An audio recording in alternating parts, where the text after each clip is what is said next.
اللہ الرحمن الرحیم ولما بقا علیہم معاہدہ فرعونیین، جب بھی ان پر کوئی عذاب آتا کہتے اے موسیٰ ادع لنا، دعا چا کر ہمارے لیے اپنے رب سے، تو دعا کر دے، بما عہد عندک، کس چیز کی، کسی ادع لنا ربا کا بما عہد عندک، اس جملے کو سمجھنا ہے۔ بما عہد عندک کا کیا معنی؟ جیسا کہ اس نے بتلا رکھا ہے تجھ کو۔ شیخ الہند نے ترجمہ ہی ایسا کیا، مسئلہ حل کر دیا۔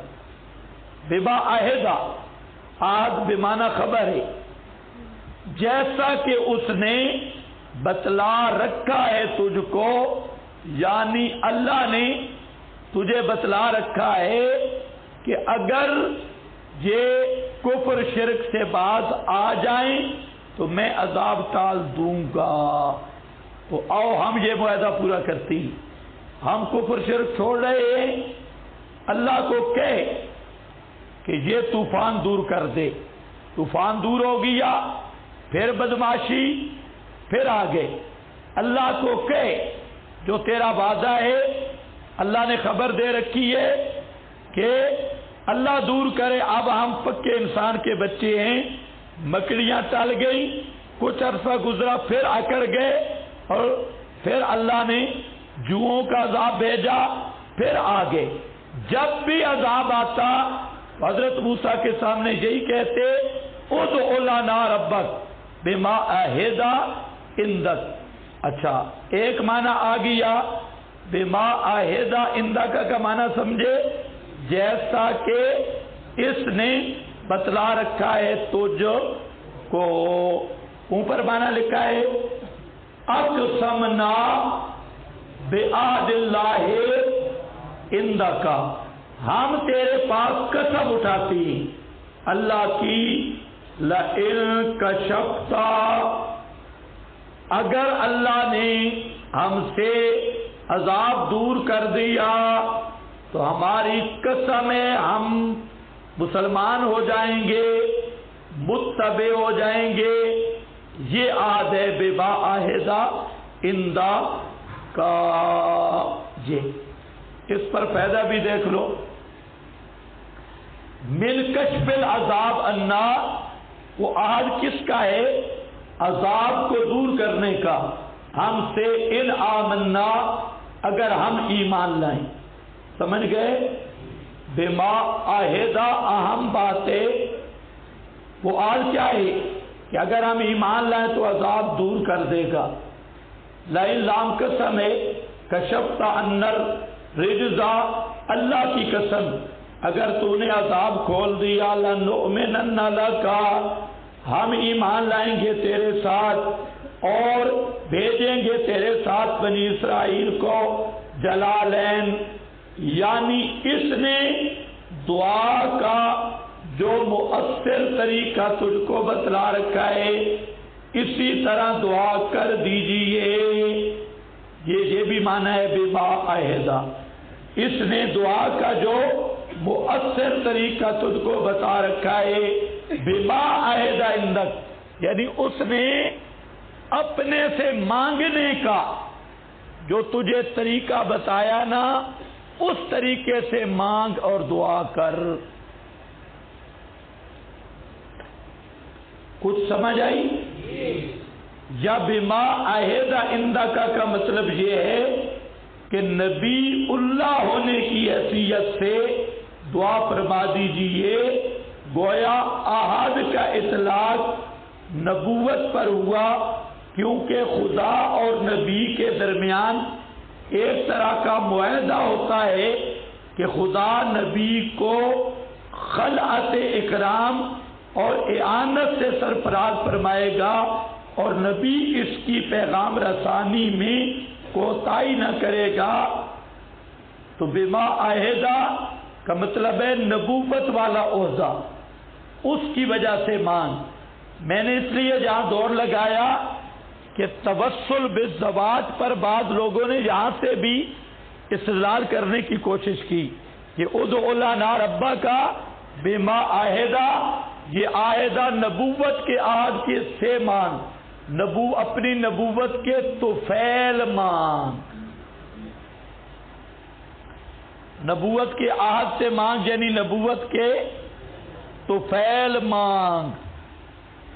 معلوم ہوتا ہے نبوت کے طفیل مانگنا یہ جائز ہے، ہاں کہ بالکل ٹھیک ہے، فرعونیوں کا مذہب ہے ادعو لنا، ٹھیک ہے جائز ہے، فرعونیوں کا مذہب ہے، جو فرعونی ہے وہ اس طرح مانگے، حالانکہ یہ مسئلہ نہیں تھا، مسئلہ یہ ہے عہد نبوت کا کہ اللہ نبی کا عہد یہ ہے کہ اللہ نبی کا اکرام کرے گا قبولیت دعا کے ساتھ، اور نبی اللہ کی توحید بیان کرے گا، یہ ہوتا ہے عہد نبوت۔ وہ آیا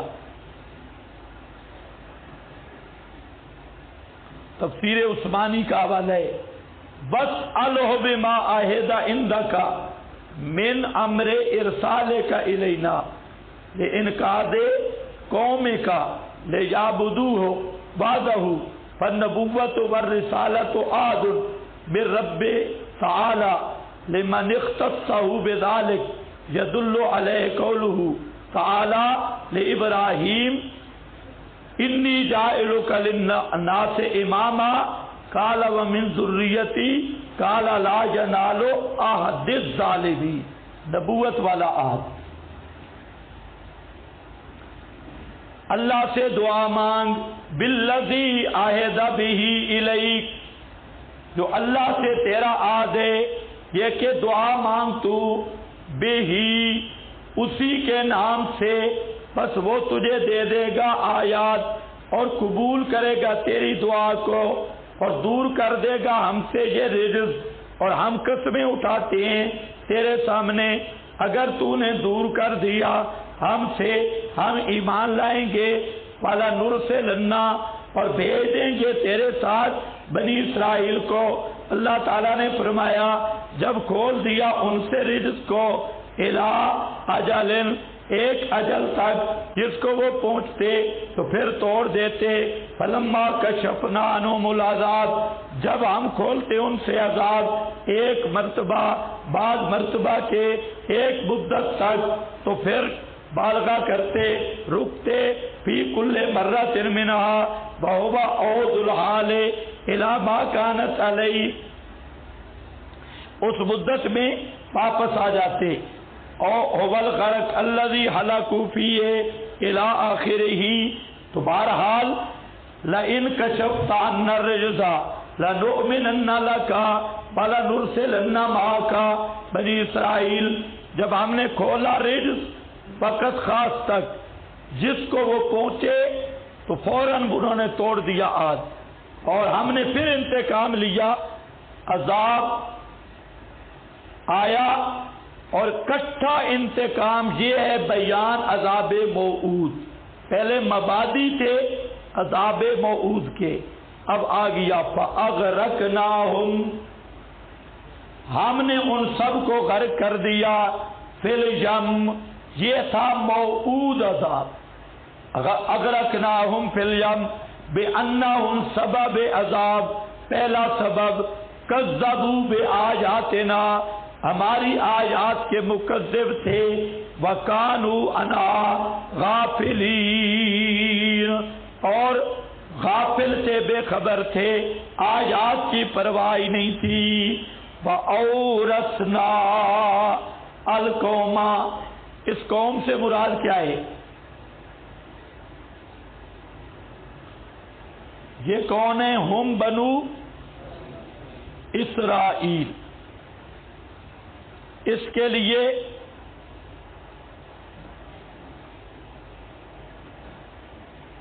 آپ کے پاس سورہ قصص آیت 5 اور دخان آیت نمبر 25 ذرا نکالیں، یہاں پر ایک بات ہے وہ بھی سمجھ لیں۔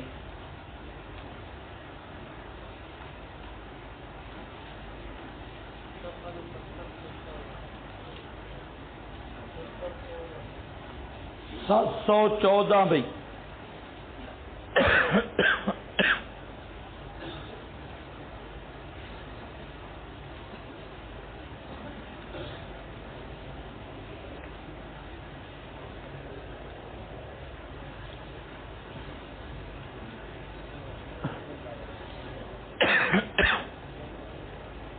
یہاں پر آ رہا ہے وَنُرِيدُ أَن نَّمُنَّ عَلَى الَّذِينَ اسْتُضْعِفُوا فِي الْأَرْضِ، یہ کون تھے؟ بنی اسرائیل. وَنَجْعَلَهُمْ أَئِمَّةً وَنَجْعَلَهُمُ الْوَارِثِينَ. کون ہے؟ بنی اسرائیل.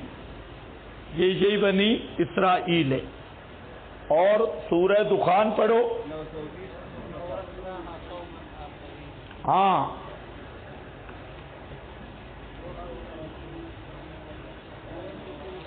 کم تارکو من جنات وعیون وزروع ومقام کریم ثم کذالک، اسی طرح ہوا وَأَوْرَثْنَاهَا قَوْمًا آخرین، اور وارث کیا ہم نے ان کا دوسری قوم کو. اور وہ دوسری قوم کیا ہے؟ اورثناہا بنی اسرائیل. سورہ شعراء اورثناہا بنی اسرائیل. وہ آیت ضرور نکالو. اورثناہا بنی اسرائیل.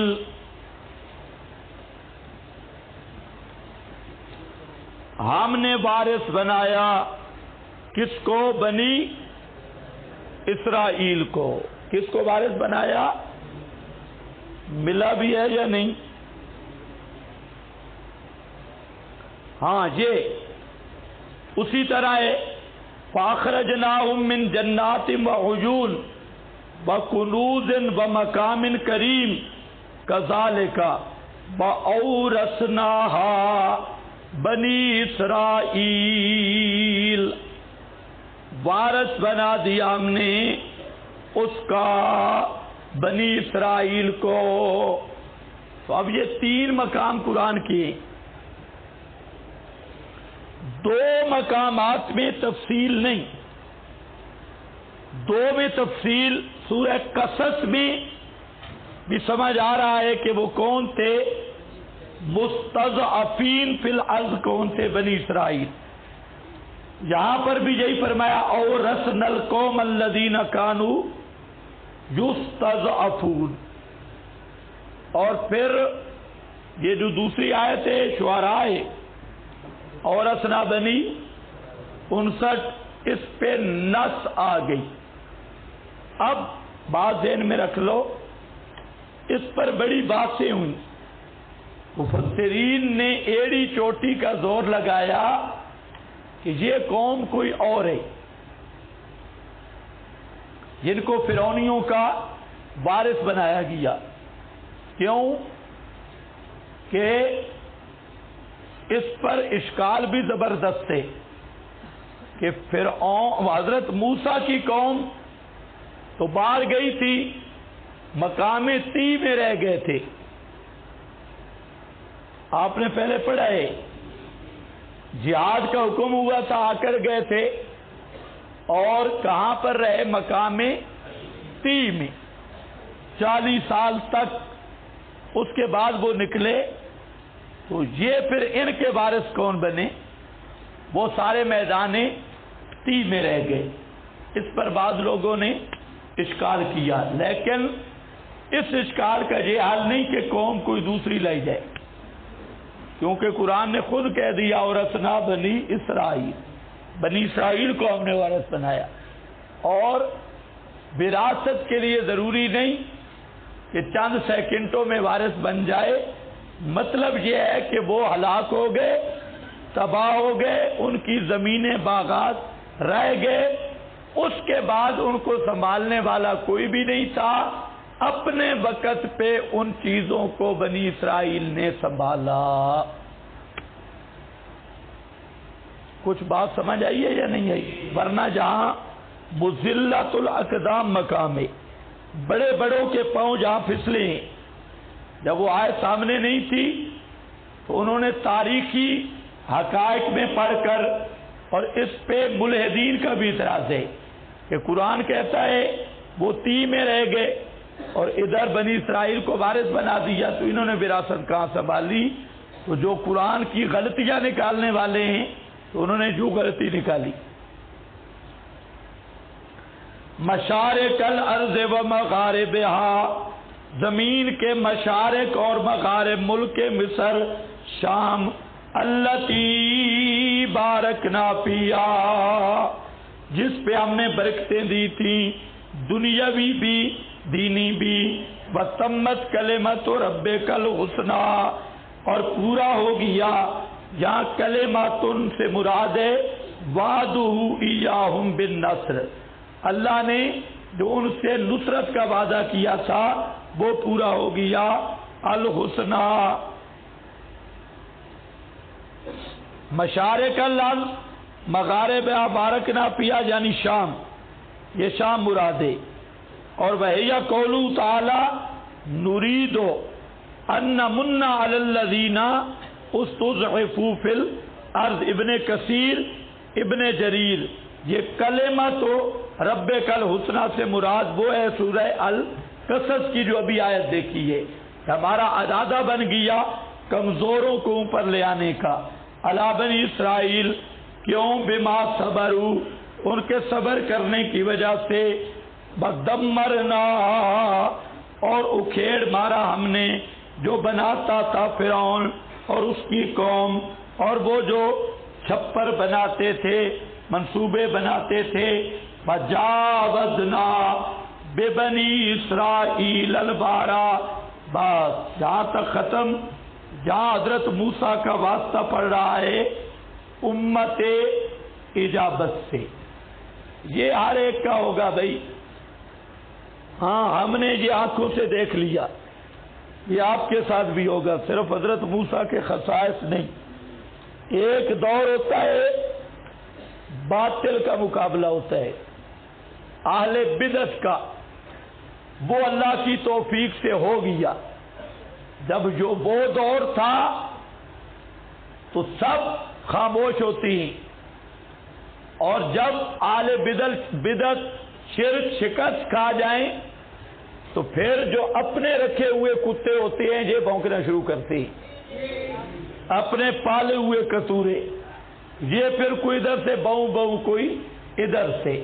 یہی انبیاء کے ساتھ ہوا کہ جب اللہ کی نصرت آئی، مرکز بنا، مشرک سامنے سے شکست کھا گئے، یہ فرعون غرق ہو گیا۔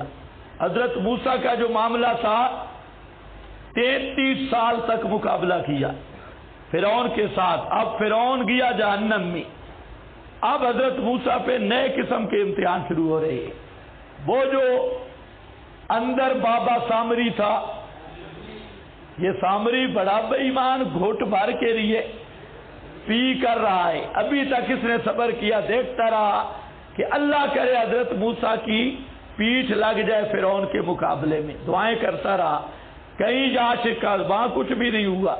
یہ بے ایمان، یہ ہر دور کا کردار ہے، ہر دور کا۔ جو طالب علم ہیں ان کو ایک کتاب ہے داستان ایمان فروشوں کی، یہ اچھے کردار کا بیان ہے، 3-4 جلدوں میں۔ حضرت سلطان ایوبی، صلاح الدین ایوبی کے دور کے غدار، یہ دونوں کردار رہے ہر دور میں، وفا کا کردار بھی رہا اور غداری کا کردار بھی رہا۔ ہر تاریخ ساز مرد میدان کے ساتھ، اور اللہ کی شان یہ ہے کہ مخالفین جو ملتے ہیں وہ ہوتے بالکل بے غیرت قسم کی، غدار صرف وہ ہوتے ہیں نہ کام کے نہ کاج کے، دشمن اناج کے۔ اور کوئی چیز بھی نہیں ہوتی. چلو بہرحال یہ اب کام جاوزنا سے ایک نیا کام شروع ہو رہا ہے. ایک دشمن ختم، دوسرے دشمن شروع.